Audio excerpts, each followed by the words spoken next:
We're pleased to welcome back for a second time our special guest, Jeff Daniels. Jeff Daniels is a singer, songwriter, and guitarist who joins us to talk about his latest and fifth album, Keep It Right Here, which features Brad Phillips and Dominic John Davis. It's a pleasure to welcome you again. Oh, thanks, Paul. What do you think about your latest album, Keep It Right Here? I'm real proud of it. As you know, I was on tour all fall, and part of that tour was spent with Brad Phillips, who played mandolin and fiddle on Keep It Right Here. And I came off the road in September after that first leg of the tour, and recorded everything we kind of had played together as we went through Indiana and Nashville and Memphis, and I just kind of put it down. And then we added Dominic John Davis on bass, and really liked the seven or so songs that we had. And I liked them so much with three of us that I added three more, and the guys came into Harvest Studios in Lansing, Michigan, and recorded the rest of it. And we're very happy with how it turned out. There's a lot of really great musicianship, a lot of original songwriting, and just the opportunity to just watch Brad and Dominic take off meant a lot to me as a songwriter. So, what made you decide to take that direction with adding these additional instrumentalists? It just seemed to, a lot of my earlier CDs are live, and some of that was just an effort to prove to those who are actors, singer songwriters' ability to play. That doubt goes away when you're out there just by yourself in front of a live audience. Live audience, no band. But that's been proven, and I've done that.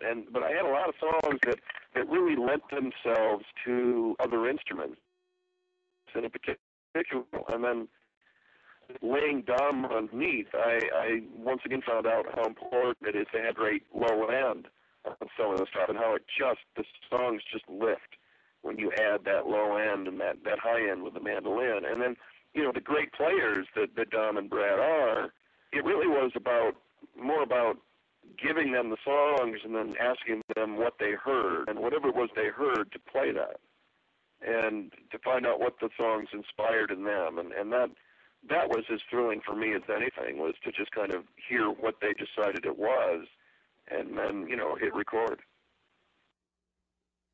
I have to say, out of your five records, I think this one is my favorite. Do you have a favorite song on this album?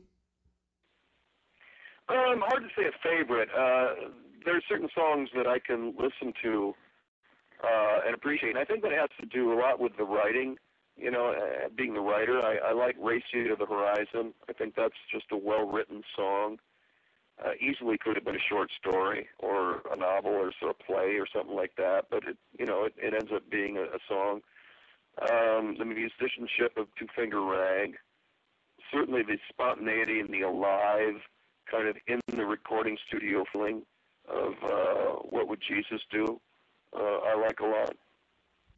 There was a statement you made on your website where it really struck me. You said playwrights, novelists, poets, songwriters, we're all chasing the same thing. And what would you say that thing is?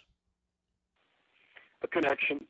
I mean, certainly an artist will start with him or herself, and try to write or paint that truth. But I think certainly from the theater I've learned that if there is no connection with the audience, you got nothing. No one's going to sit through a play that they aren't connected to, don't relate to, don't understand, aren't taken with. And I think that's the same thing with a song. And so I really try to write stuff that is familiar, that lands an audience, but is my point of view about it. And that by the end of it, it's familiar and yet it's unique. And that's the goal every time out. One of the songs on this album is The Michigan in Me. I was hoping you could tell us about that specific track. Well, it's a song, specific to this state, but I guess it's a song for anybody who likes where they're from, or who realizes that where they're from is who they are. It's home. It's what they are. And, in Michigan's case, we've had a rough time since the economy went south. We were probably one of the hardest hit states economically. And I was in a rest area in the Upper Peninsula, sitting on the shores of Lake Michigan, and I just, it was just kind of this acceptance, this recognition of this is where I'm from, and good or bad, this is who I am. And so I wrote a kind of a statement about that, a love letter to that. This album was recorded by Ben Daniels, and you and your son share a love of music. What was it like working with him on this project? Well, as any father with kids in their 20s, you're just thrilled that they even speak to you. So the fact that my kids not only do that, but, in their own ways, each of them, we enjoy being around each other still. And in Ben's case, he's a musician himself. He's got his own band in the Ben Daniels Band. And he engineers. He can man a board. And he recorded a lot of the basic tracks for this CD. And it's just a thrill. It means a lot as a parent, just have somebody that's that kind of watched what you were doing, one of the things you were doing, and then found his own path. And not only as an engineer and a sound guy, but also as a musician and a songwriter, I couldn't be more proud. What do you see in the future as far as your music projects? Well, the glory of kind of having your own website / label is that you can do whatever you want.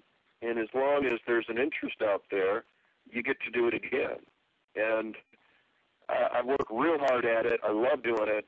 I've gotten to play with some really great people. Not only I'll keep it right here, but elsewhere. I've learned from people like Lyle Lovett and John Hyatt and Kev Moe, Stefan Grossman, people, Christine Lavin. People that have really taken an interest and said, you know what, you can play, keep going, and have helped me get better. And so what you want to do is the next time be even better than you just were. That's the great thing about being an artist, it's automatic. Well, ladies and gentlemen, you've been listening to our interview with Jeff Daniels. Before we go, is there any words of wisdom you'd like to say to all of our listeners?